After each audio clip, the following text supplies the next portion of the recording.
Hi friends, good morning to everyone. This is a final unit in economics, unit 5, industrial clusters in Tamil Nadu. Industrial clusters, that is relating to or characterized by industry.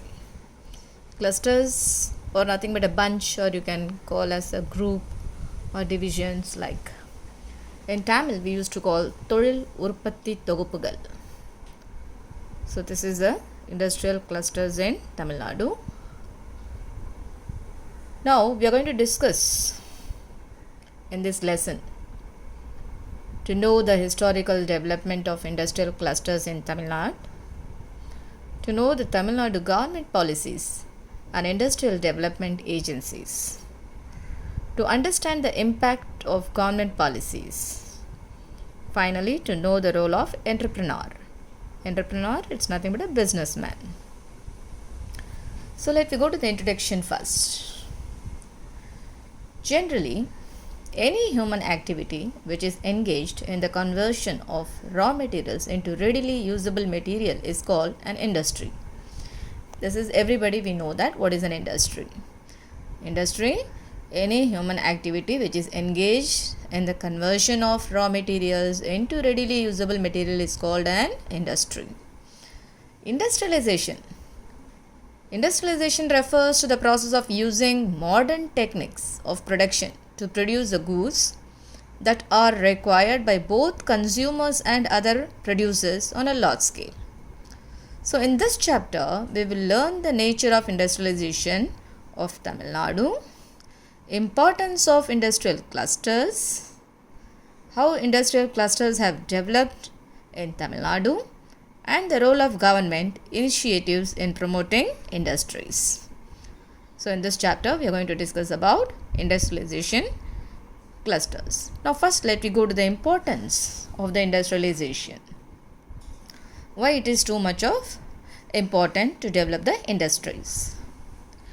To understand the importance of industries, we need to understand why the share of agriculture in an economy's income and employment, that is work, decreases with the development. First, demand for food, which remains constant with regard to the income. Therefore, as an economy grows and incomes increase, consumers they tend to spend a lesser share of their income on products from the agricultural sector. Secondly, even the food that is consumed is subject to more transformation. Food products are taken over longer distances, processed and branded. Processed food, example milk also is a processed milk you're just getting. Many foods are there processing. This also requires that food products have to be preserved, have to be protected. So as a result, the prices that farmers get tend to be much less compared to the prices at which consumers buy. Tend means be apt or inclined.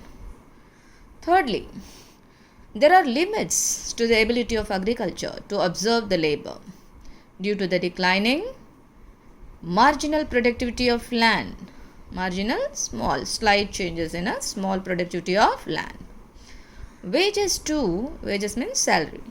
It too cannot therefore increase, and as a result poverty levels may remain high, especially when more and more people continue to rely on agriculture for their livelihood. Due to all these factors, there is a need for an economic production and employment base to diversify away from agriculture. What benefits does industrialization bring to an economy? As stated earlier, it is essential to produce inputs to other producers in an economy. Even agriculture requires inputs from industry such as fertilizers and tractors to increase the productivity.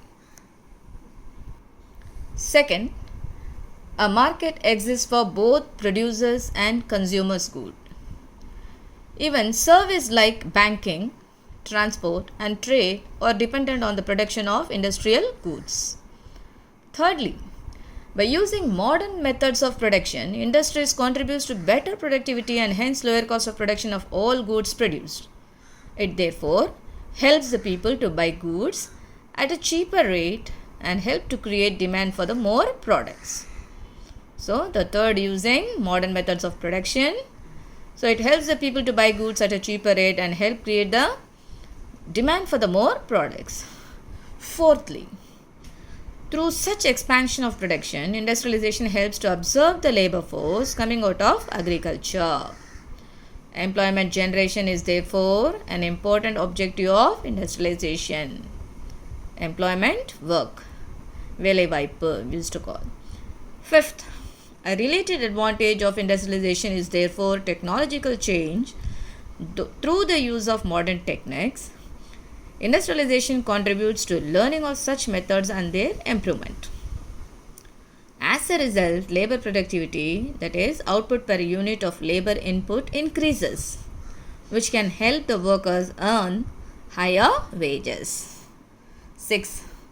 Finally, expanding the incomes which lead to more demand for the goods and services.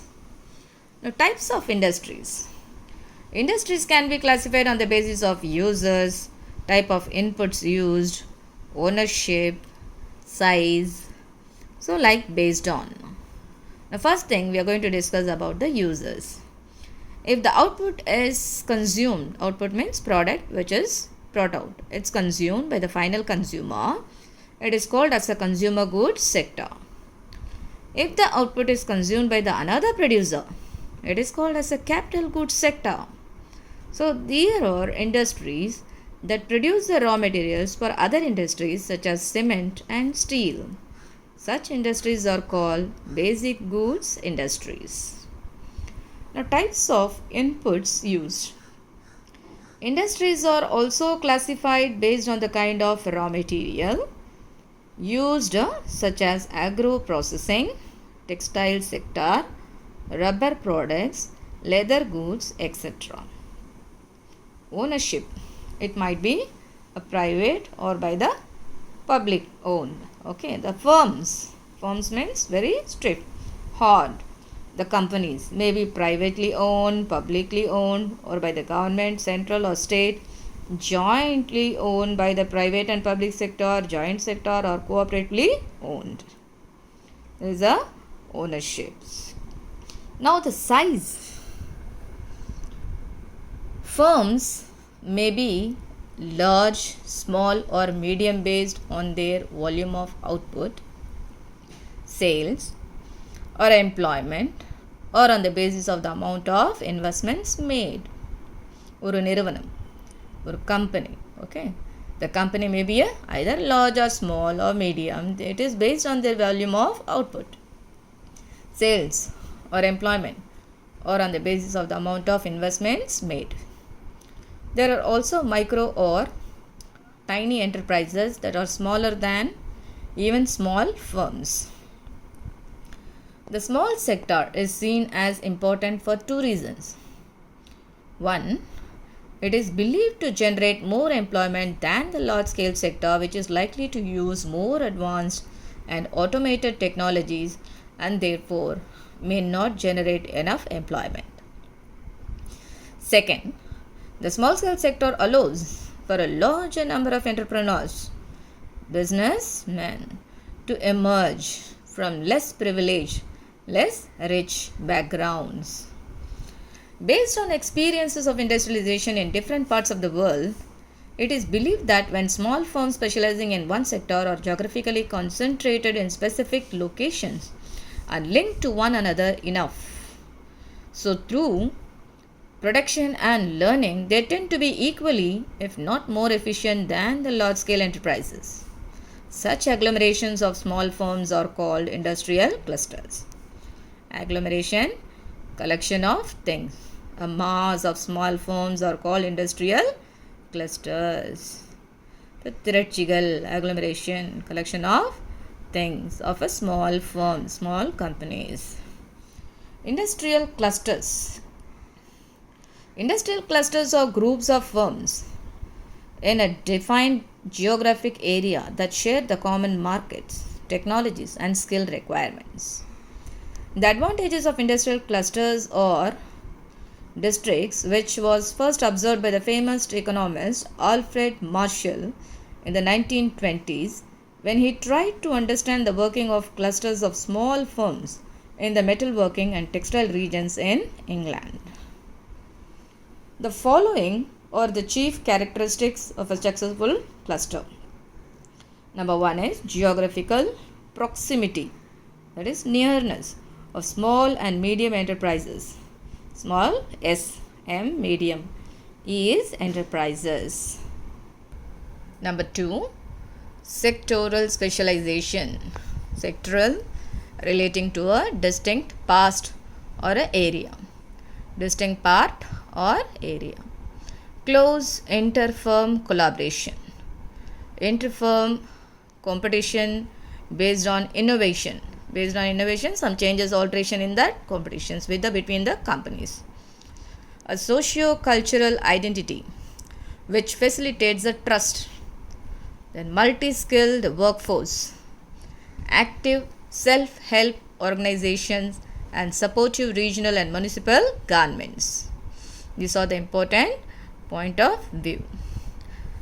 Firms are therefore expected to collaborate and compete with one another at the same time. By collaborating, they can expand their capacity and also learn from one another. Through the competition, they are forced to become more efficient. So, collaboration, they can expand their capacity. When they are competing, they can show more efficient in their firms. How do clusters originate? Clusters may arise due to many factors.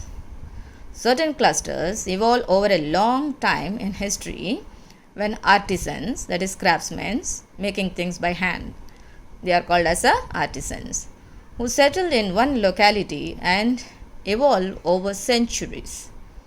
Handloom weaving clusters, that is making things by hand. Loom is nothing but an apparatus. Using thread and the silk, they are weaving the clusters. They are the one examples of this development. Or else, in some sectors, when a large firm is established, a cluster of firms may emerge to take care of its input and service requirements. At times, governments may decide to encourage manufacturing using raw materials from a region, which may also lead to emergence of clusters. Now look at the historical development of industrialization in Tamil Nadu. There is a lot of evidence for presence of industrial activities such as textiles, shipbuilding, iron and steel making and pottery in pre-colonial Tamil Nadu before making a partnership of a Tamil Nadu state. Given the vast coastline, the region has been involved in trade with both Southeast and West Asia for several centuries. Colonial policies also contributed to the decline of the handloom weaving industry due to the competition from machine-made imports from England. But some industries also developed during the colonial period. Now look at the post-independence to early 1990s. Soon after independence, several large enterprises were set up by both the central and state governments in different segments such as the Integral Coach Factory, ICF, in Chennai to make railway coaches and the Bharat Heavy Electrical Limited, BHEL, in Tiruchirappalli with manufactures to boilers and turbines. BHEL in turn led to the emergence, that is Totram, of an industrial cluster of several small firms catering to its input requirements. Emergence, the process of coming into existence. So it shows you heavy vehicles factory was set up to manufacture the tanks in Avadi on the outskirts of Chennai. Standard Motors too started the manufacturing cars in Chennai. Ashok Motors, later Ashok Leyland, and Standard Motors together helped form an automobile cluster in the Chennai region. The Avadi Industrial Estate was established in the 1950s to support the small and medium companies supplying to the large firms in this region. So moreover, the hydroelectric power projects, through the water they are extracting the power in the state, were also initiated to increase the spread of electrification. The government played a major role in all these processes. So the Salem steel plant was set up in 1973 to produce the stainless steel. The next point of view. The 1970s and 1980s saw the setting up of emergence of the power loom weaving clusters in the Coimbatore region, as well as expansion of cotton knitwear cluster in Tirupur and home furnishing clusters in Karur. Power loom, a loom powered by water, steam or electricity rather than by hand. Using electricity, they are manufacturing the knitwear, clothing made up of knitted fabrics. Kayal neidadu. Knitwear. NB is a Tirupur and home furnishing cluster in Karur. This period also saw more encouragement of the small and medium sector with setting up of industrial estates by the state government in different parts. The Hosur industrial cluster is a successful case of how such policy efforts to promote the industrial estates help to develop the industries in a backward region. So look at this, major industrial clusters and their specialization in Tamil Nadu. Automotive clusters. Chennai, you know very well, it is nicknamed as the Detroit of Asia. Detroit is nothing but a largest city, motor city we used to call. So, Chennai is nicknamed as the Detroit of Asia because of its large auto industry base. Chennai is a home to large number of auto assembly and component making firms, while there were a few domestic firms like TVS, TI Cycles, Ashok Leyland and Standard Motors earlier. In the post-reform period, several multinational companies firms like Hyundai, Ford, Daimler-Benz and Renault-Nissan have opened the factories in the region. This is in turn has attracted a number of component suppliers from foreign countries. Many local firms too cater to component the production for all these firms. Hosur is another auto cluster with the firms like TVS and Ashok Leyland having their factories there. Coimbatore region is also developing into an auto component cluster. Go to the next truck and bus body building industry clusters. The Namakkal Tiruchengood belt in the western Tamil Nadu is known for its truck body building industry. Karur is another major hub with more than 50 units. Many entrepreneurs were previous employees in a big firm involved in bodybuilding who came out to set up their own units. Textile clusters. Look at the textile industry. So textile clusters. Household linen or cotton goods such as sheets and towels. Okay. So textile clusters. What are the things they are preparing in the textile manner? Tamil Nadu is a home to the largest textile sector in the country. Because of the development of cotton textile industry since the colonial period, Coimbatore often referred as a Manchester of South India. It's a city of Manchester is nothing but a city of Northwest England. So how much England is well developed like that? Coimbatore is often referred to as a Manchester of South India. At present, most of the spinning mills have moved around the Coimbatore city. Tamil Nadu is the biggest producer of cotton yarn in the country. Power loom. Power loom is however more widespread with the Erode and Salem region too having a large number of power loom units. Power means through the electricity, you know very well. Either in water or steam, electricity rather than by hand they are using product. Now, Tirupur is very famous for clustering of large number of firms producing cotton knitwear.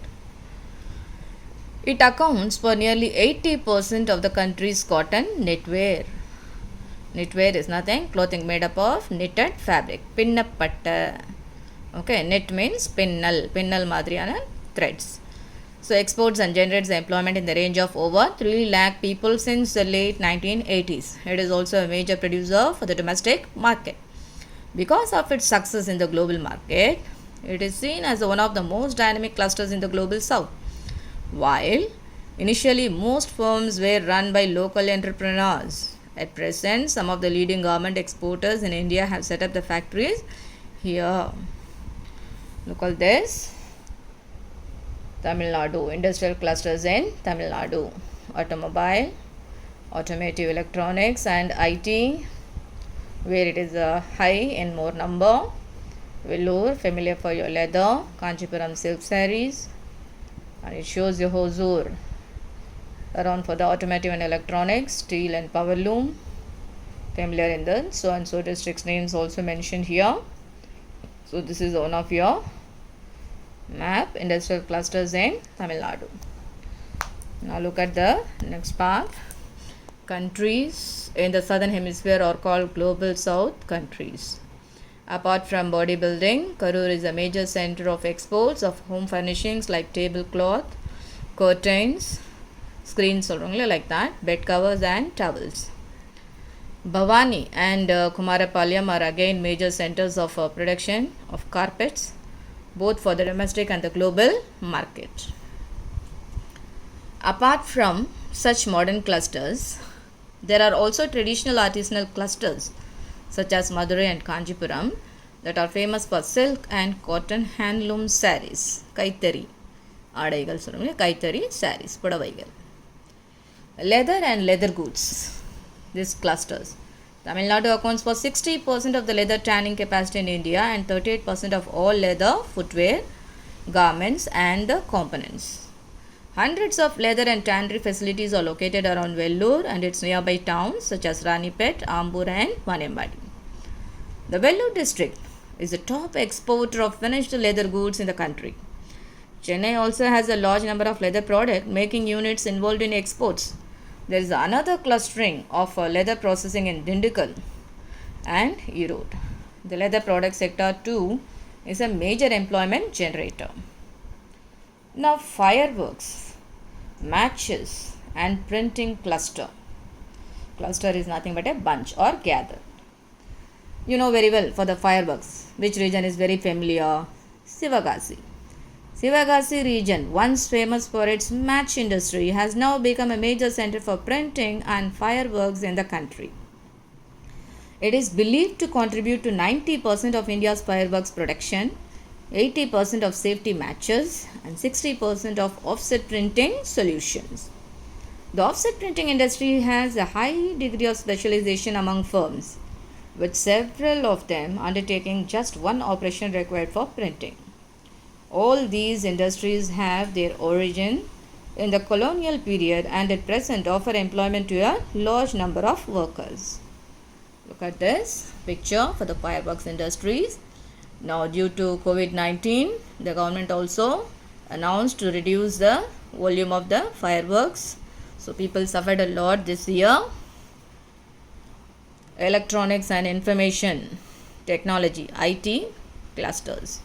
After the economic reform started in the early 1990s, the state has seen the entry of hardware and electronics manufacturers like Nokia, Foxconn, Motorola, Sony Ericsson, Samsung and Dell making cellular handset devices, circuit boards and consumer electronics. They have all been set up in the Chennai region. Look at this information, technology specific special economic zones. Chennai, Sholinganallur, in Coimbatore, Villankurichi, Madurai, Ilandaikulam, again one more Madurai area in Vadapadanji, Kinnimangalam, Tiruchi, Navalpattu, Tirunelveli, Gangaikondan, Salem, Jagirambalayam, Hosur, Vishwanathapuram. So these are the major information technology specific special economic zones. Now look at that. The policy factors that help the industrialization process in Tamil Nadu. Policy factors can be divided into three aspects. One is education, then infrastructure, then industrial promotions. The first thing we are going to discuss about the education. Industries require skilled human resources. Apart from a lot of attention to the primary education to promote the literacy and basic arithmetic skill, the state is known for its vast supply of technical human resources. It is a home to one of the largest number of engineering colleges, polytechnics, and industrial training centers in the country. Infrastructure. The widespread diffusion of electrification has contributed to the spread of industrialization to smaller towns and villages in the state. Along with electrification, Tamil Nadu is known for its excellent transport infrastructure, especially minor roads that connect the rural parts of the state to nearby towns and cities. A combination of public and private transport has also facilitated to rural to urban connectivity and therefore connects small producers to market better. Industrial promotion. Apart from investments in education and transport and energy infrastructure, active policy efforts were made to promote the specific sectors and also industrialization in specific region. Policies to promote specific sectors like automobile, auto components, biotechnology and information and communication technology. These sectors have been formulated in the post-reform period. In addition, the state has put in place several industrial promotion agencies for both large enterprises and the small and medium segments, as well as to provide supporting infrastructure. The following are some agencies that have played a key role in the industrialization in the state. SIPCOT, State Industries Promotion Corporation of Tamil Nadu, which was formed in the year 1971 to promote the industrial growth in the state by setting up industrial estates. This is one of your fourth brief answer. The next one is, this is the SIPCOT. TANSIDCO, Tamil Nadu's Small Industries Development Corporation. It's a state agency of the state of Tamil Nadu which established in the year 1970 to promote the small-scale industries in the state. It gives subsidies and provides the technical assistance for new firms in the small-scale sector. TIDCO, Tamil Nadu Industrial Development Corporation, 1965, is another government agency to promote the industries in the state and to establish the industrial estates. It's the second point of your fourth brief. Now look at that. Tamil Nadu Industrial Investment Corporation Limited 1949 is intended to provide low-cost financial support for the both setting up of new units and also for expansion of existing units. Now it's a third point for your fourth brief. TANSI, Tamil Nadu Small Industries Corporation Limited 1965. It is supposed to be the first industrial corporation operating in the domain for small enterprises. Issues with the industrialization. Though Tamil Nadu has emerged as a relatively high industrialized state in the country, the state faces a few issues in sustaining the process. So to begin with, some clusters, especially chemicals, textiles, and leather clusters tend to generate a lot of polluting effluents that affect the health. So the effluents also pollute the water bodies into which effluents are let into and also adjoining agricultural lands. Second, employment generation potential has declined because of use of frontier technologies because of the need to compete globally.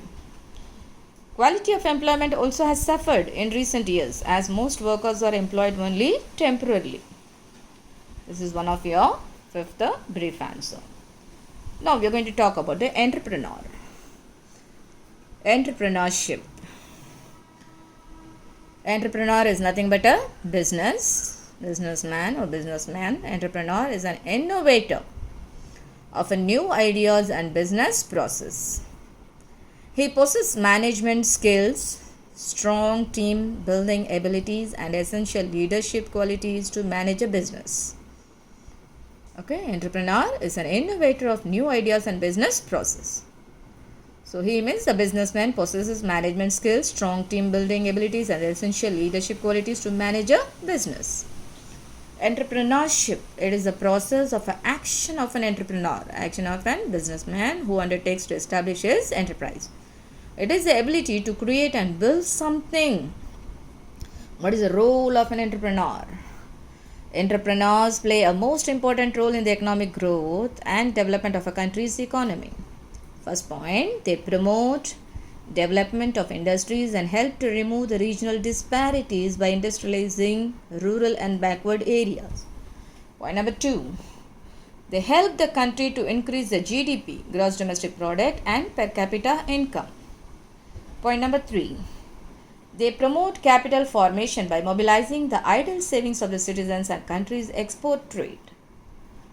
Entrepreneurs, the businessmen, provide the large-scale employment to the artisans, the handmade items, those who are craftsmen we used to call, technically qualified persons and professionals, and try to maximize the profits by innovations, bringing new ideas and changes.